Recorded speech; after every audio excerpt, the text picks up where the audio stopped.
Hello, happy Friday. It's finally Friday. Boy, it has been a long week. Hello, everyone. TGIF Friday water on the river starting to subside. Field across from me in Carrollton. Thanks, Renee. Appreciate that report. All right. Now, you guys are usually a lot of snow lovers, right? I mean, this is SnowTALK. I mean, you wouldn't be here otherwise.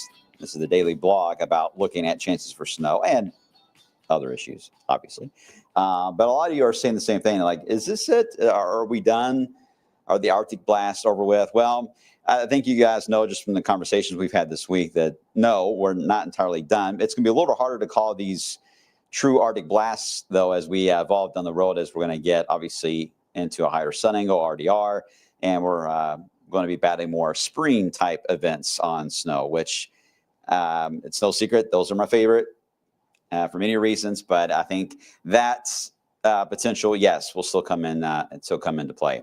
It does look much more on the wilder side as we evolve further into the extended, but really for the next several days, there's only just minor little meteorological issues that we're going with. I was just talking to Carson, and we're kind of going through some of the finer details even for this weekend. Nothing major. All right, so this is a relatively easygoing, nice break for us to enjoy. Even if it's not 75 and 80 outside, it will feel like it, and it helps out our mental capacity too, right? Just to be able to get outside for a bit. That's always nice. All right, let's get right into the snowboard. We'll start there, and not a whole lot has really changed on that. Still looking at this late Thursday into Friday. It's a nocturnal issue on getting any mix out of this little wave of moisture, kind of the backside of below. It's possible. It is not as massive of a system that had the heavy rain and flooding with it that led to 3 inches of snow on the backside, which is rare to see that happen, by the way. This one's going to be weaker. So therefore, with it being weaker, it doesn't have the ability to pull down as much cold air as what the one did last weekend. So there are some stark differences in the pattern ahead as far as the intensity of the storms. But still, a chance for a brief mix, keeping it on the board. Then we get into the weekend, next weekend, and say hello to March. I do think we'll have at least a chance to get the way the front and the trough is going to be angled here. We're going to have a lot of clipper-like systems rolling in. They may push in enough warm air to where we get rain on the front side, and then you can get snow on the back side. Yeah, that kind of ball game. But as far as any big snows and winter storms, no. I do not see any, even just beyond the 10-day. I'm not seeing a signal right now for that. So I hope that helps and some of your thought process there of how things will trend. I'll walk you through it in a second. Quick update on the area rivers. Rolling Fork, finally out of flood stage. Whew, it's been a long ride for you guys down around Boston, right? 32.36 feet right now on its way down, and should stay a little elevated, but within its banks as we head into the rest of the weekend into next week. So good news for those down there as you're still dealing with, I'm sure, some of the cleanup. Same story for the McAlpin Upper. Still holding above flood stage. So we're right now right on the point of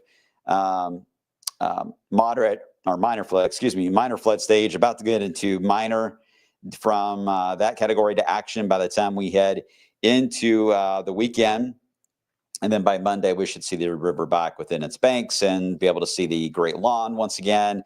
But boy, all that debris that is gathered there at Waterfront Park and stuff and around Joe's Crab Shack, it's a lot. And I'm sure that even upstream toward Captain's Quarters, I'm sure they're glad because they have to do a little bit of cleanup as well. But it's getting within its banks on its way down. McAlpin Lower, same story. Minor flood on its way down through the weekend. Here's what it looks like in Starlight, Indiana. Huber's Orchard and Winery still looks very cold and like the frozen thunder, right? We dropped to 10 again. It's 2 days in a row that Louisville's dropped to 10. A lot of single digits. We had some colder wind chills did drop below 0, but it was a very cold start to the day, and that was the worst of it. And last time I said this, I think will be the last of the winter we would get down to those levels. I'm not going to say that again, although it's going to be really, really tough now. I mean, it's tough in February, but it can obviously happen. But it's even tougher, certainly in March, to get down to those levels. So I do not see that type of extreme cold coming back. But now we're getting to the setup that you only just have to be cold enough Now you get into your bigger winter storms that can form across the country. Severe weather gets into play, flooding, and then heavy snow, wet snow becomes a player as well. I'm not saying that's what's coming our way. I'm just saying that's what the country will start experiencing more of as we evolve into the month of March, which is very normal. And something else that we don't really plot very often on our 10-day, unless it's excessively high, and that is the wind. And it is going to be a windy weekend, especially the second half of the weekend. It'll be windy much of next week. Every day it'll be just a decent breeze in the area. So March is one of our windiest months of the year. So that will play out as well. I think we'll have a lot of wind events the next few weeks. Nothing too excessive, probably under wind advisory level, but it will be a windy setup on a daily basis taking place. Hi, Carrie. How are you doing? What's your temperature there? 2 in Southeast Township this morning. Anyone else have a low temperature this morning? Let's see. Hey, how you doing? Jason over in Cloverport. Ready for the 60s? All right, we may just get to 60. How about that, Jason? Just to 60. We may not get into the 60s. For now, we'll see. All right, if you have any low temperature reports this morning, let me know, and I'll try to catch those here in just a second. Okay, let's get right into where we are now. We're 20. We're 20 degrees. That's a 10-degree jump in about 2.5 hours. So you can tell the air is dry. The sun is helping. That's good. And we're on the up and up, right? Now, that's the city of Louisville. A lot of you still in the teens, but still, we had widespread single digits this morning. So this is a dramatic improvement. That therefore tells us that we're going to be easily into the 30s today here in Louisville.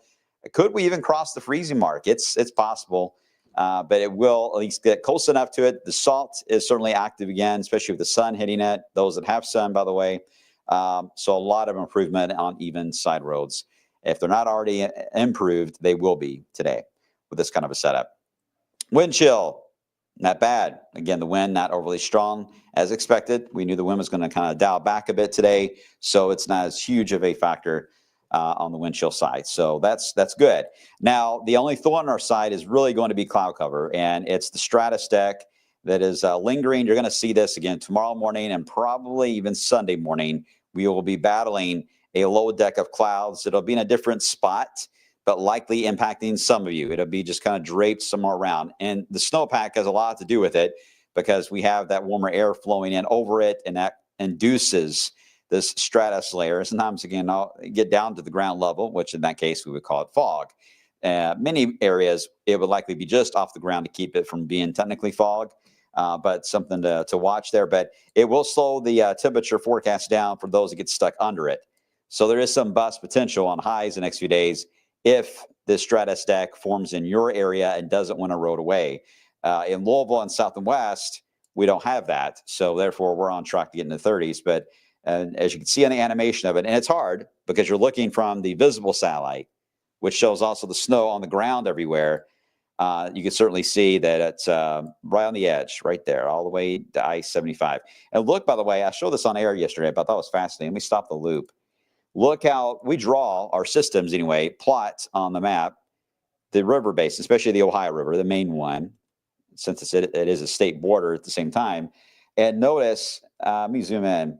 Notice as you get toward the Ohio River, especially west of us, you can see that it is out of its banks because it's normally lining up perfectly with our blue line, but it's not. It's outside of the blue line, indicating that it's swollen out of its banks there. So we don't see that often tracking flooding, river flooding by snowpack.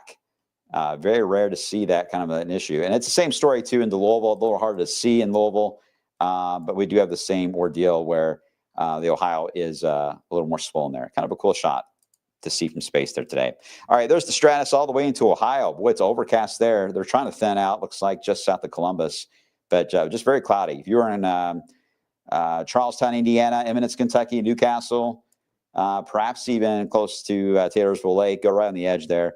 You probably do have overcast skies in your area as well.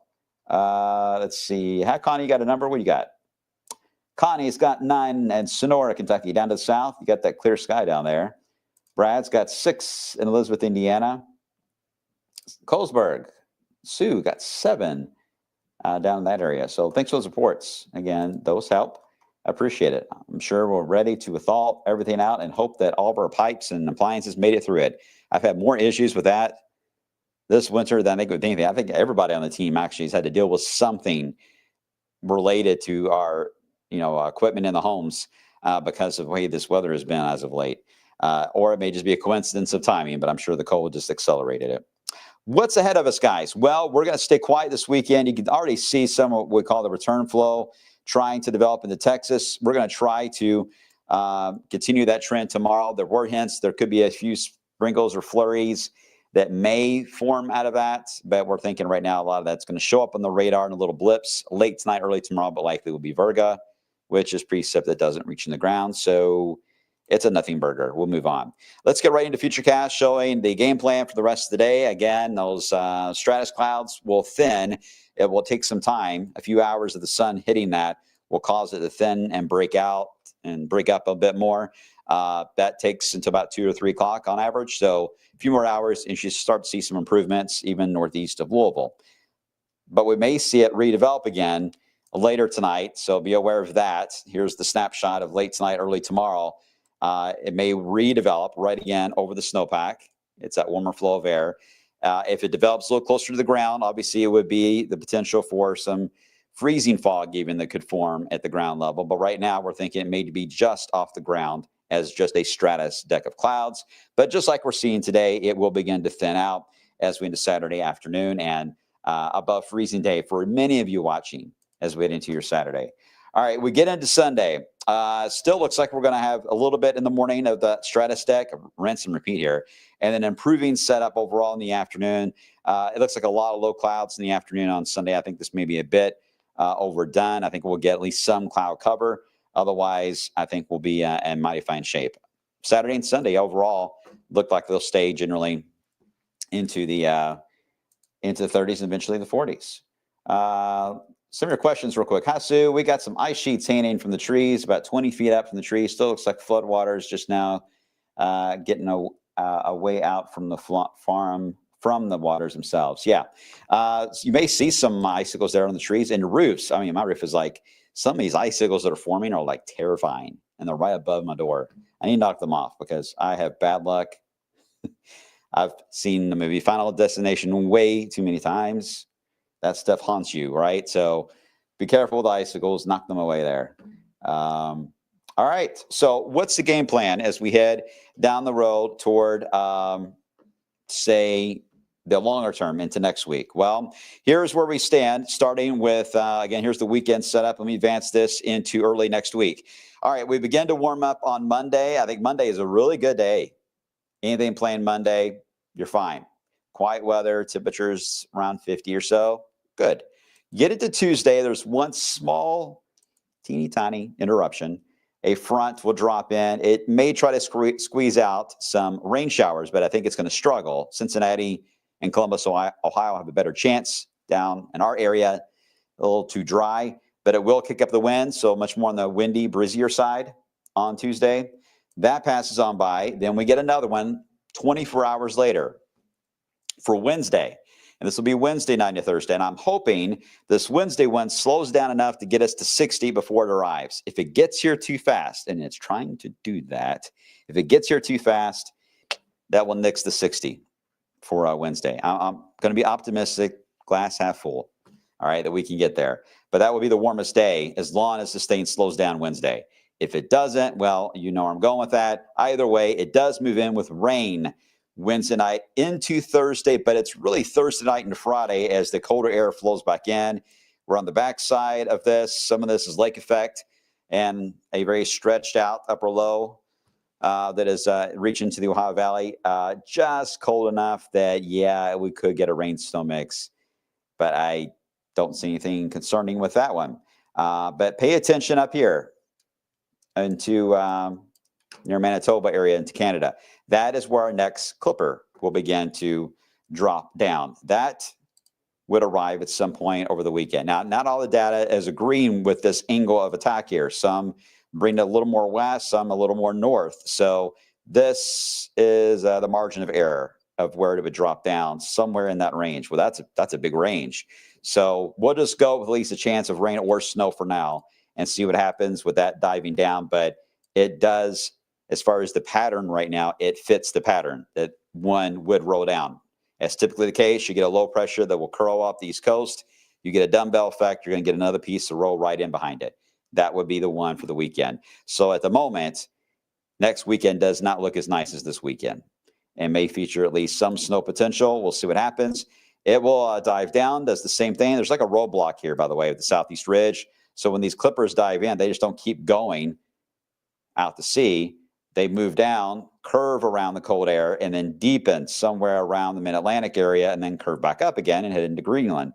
And the pattern just keeps repeating itself. So what you end up doing is just keep carving out a trough over and over and over and over and over and over again. And while that's happening, you're getting these warm pushes of air that keep trying to punch into that. Like, come on, move out of the way, move out of the way. But as I always say, cold air is heavy, it's slow, it's lazy, it's sluggish, it doesn't want to move. And as long as there's a machine that keeps pushing these down, it's hard to get warm-ups. Every once in a while, we get lucky, like we're going to the next few days, and it'll slide just enough to the east to get us a warm-up. But it always seems to drop back down. That has been a theme since January, New Year's Day, really.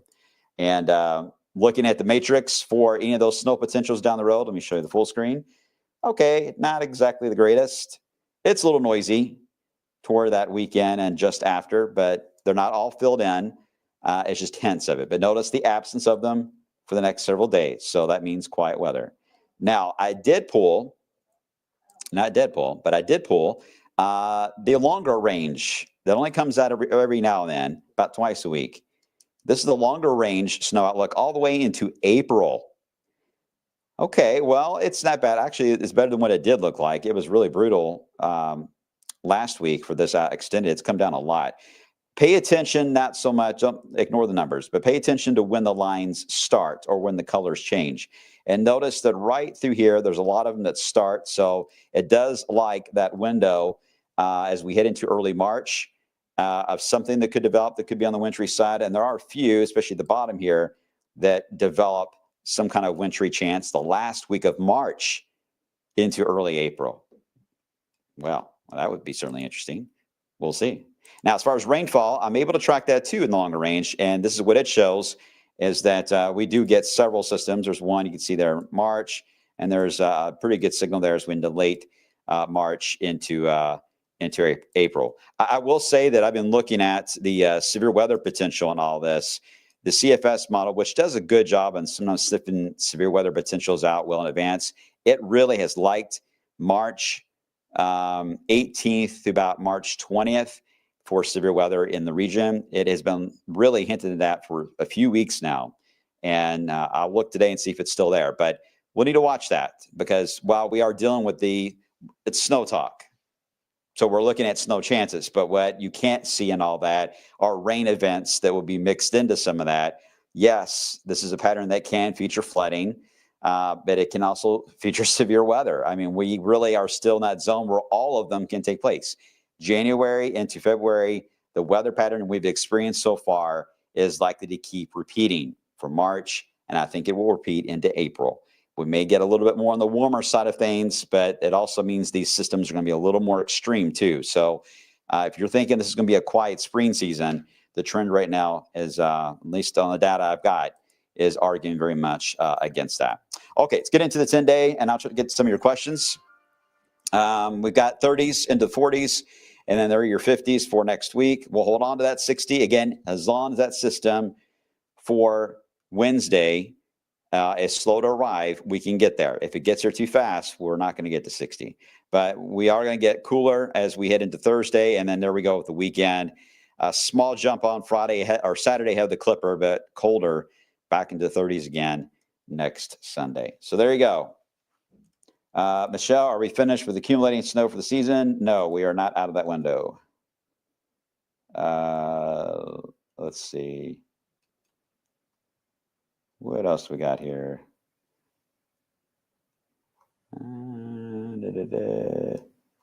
What'd you say, Michelle? We had, in East Kentucky, we had 3 foot of snow April 9th. You know what? I remember, maybe you guys remember this too. I I want to say it was 1987. I should look the date up. I remember an Easter snow as a kid, because I don't remember many snows as a kid of the 80s here in Louisville, other than maybe about 86 or 87. I do remember an April snow. Because I remember building the snowman, and it stood up in my head because I was hiding Easter eggs at the same time in the yard. It's something my brother and I would do. And I would put the egg shells, when I took them in half, ate the candy, of course, and then I would put them on for eyes. I remember that distinctly. I just can't remember when that was. I'll have to try to go through our family album. Otherwise, the snow for me, as a kid of the 80s and 90s, really didn't start until February of 93. We had 2 7-inch snowstorms back to back, nearly on the same day. And that kicked off the eventual Halloween snow that we had that year, January 94, massive snow. And then we got into the 96 snows, and then the 97 and 98. And it's just like we kept going. I think snow is decadal. I think winters like we're having are decadal.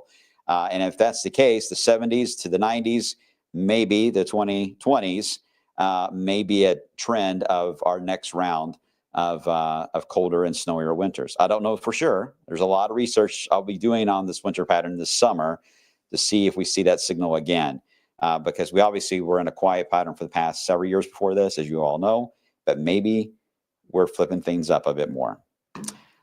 All right, I'm going to run. Got to get ready for the midday show. It's already 10:20. It's Friday as well. I hope you guys get outside. And I know it's cold out there later this afternoon, but this weekend, I think it's going to be busy. Try to get out and get the dogs out too. Get them walking. Get the sod off the walkways. Make sure they don't burn their paws. And get them out and let them stretch their legs as well. We all need it. Have a good one, guys. I appreciate you all this week. I know it's been a long week. You guys have been awesome with your patience with us. I know some of you have been upset at times over this or that, or with a certain system or that system. Look, we get it. We're used to it. It's just the way the weather goes around here. But we're always going to be here, and we're always going to be here to talk about it. And we appreciate the trust, right? Take care of yourselves. I'll see you all coming up on the flip side.